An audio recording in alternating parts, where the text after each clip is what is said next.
John, and that is Ghost, and they will be recording me talking about my series Persuasive speech. Hi, my name is Mackenzie Phelps, and today I will be seriously persuading you why the United States government should legalize horse slaughter again. To start off, I would like to say that the United States economy right now is doing better than what it was, but it still could be boosted greatly. And to do this, we need new jobs and new people to work all these jobs. So the United States government should legalize horse slaughter for many reasons, but my three main points are positively improving the economy, improvement of treatment and care of horses/equines, benefit anyone involved in the equine business, also agriculture. My credibility is me and my grandparents used to raise horses, and we used to breed, raise, train, and rodeo. My grandparents have been breeding and training and raising horses for as long as they can remember, and I grew up doing so. And I did it for as long as I could and we all could until 2004, when horse slaughter was banned in the United States. This caused a drastic drop in horse profits and the economy in the United States and anybody that works with horses. Improving the country's economy. If horse slaughter was legalized in the United States again, there would be multiple new jobs. The jobs would include breeders to breed the horses, sellers so they could sell the horses to the companies, or to buyers that will feed the horses and stock them up to sell to companies which will take them to facilities that will slaughter the horses humanely and then transport all the food or meat products to any buyers. And most trade deals that would come along with this would most likely be out of country with Sweden, Europe, even China and Japan, and North Korea, and Australia, and many, many more countries. Better treatment and care of horses. Since the economy went down and the profit of horses went down in 2004 because the outbanning of horse slaughter, many people don't know what to do with their horses. Nowadays, they just leave them in lots because they can't afford them, but they can't sell them because nobody will buy them. So they sit out in lots, or they sit out in falling barns that are just out in the middle of nowhere, and they starve to death and they rot. Or worse, people abuse them and they beat them to death. Or people will sell them from house to house to house. And some horses get lucky where rescue units do come and find the horses, but sometimes it's too late.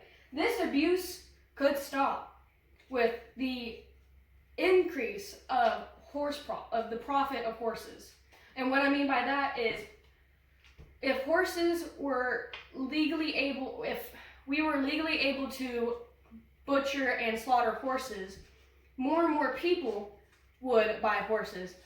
With more demand comes more money.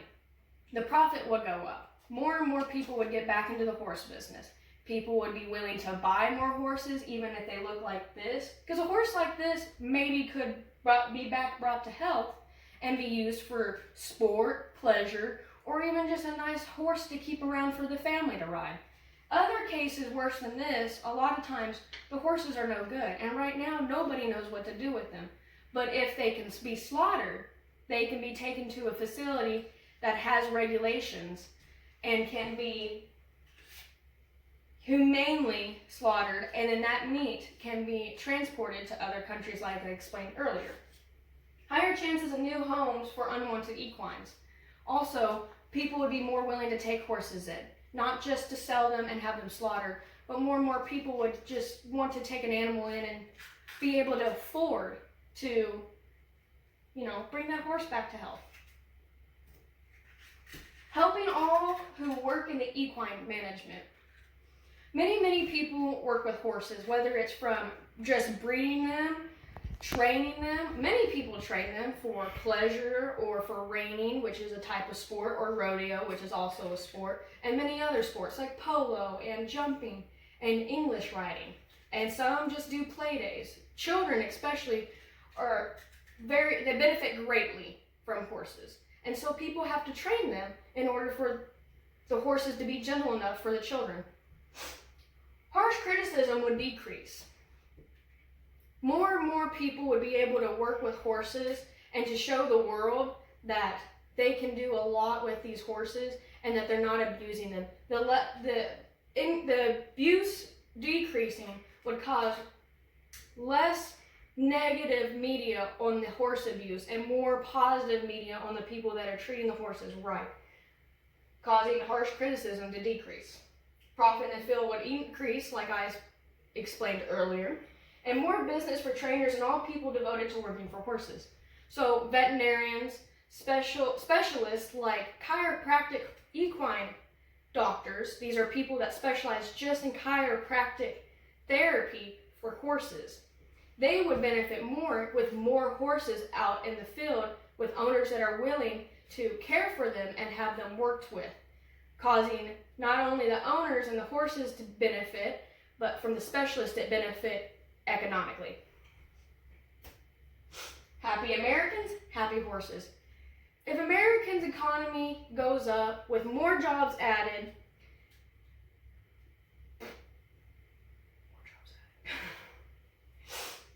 better economy, more jobs added, new jobs, more jobs, more and better trade deals with other countries, this would boost the economy. That's great. Improving the care and treatment of horses. Treatment and care of horses is very important, just like it is for a dog or cat or child. You should never abuse any sort of animal, especially a horse. Frankly, I would never want to abuse or mistreat a horse because messing with a 15-pound, 100-pound horse or creature can be lethal. Enhancing the careers of all involved in equine work. Everybody deserves to make good money in every job they do, especially if they're doing something they love. Sadly, working with horses, not everybody makes a lot of good money doing so.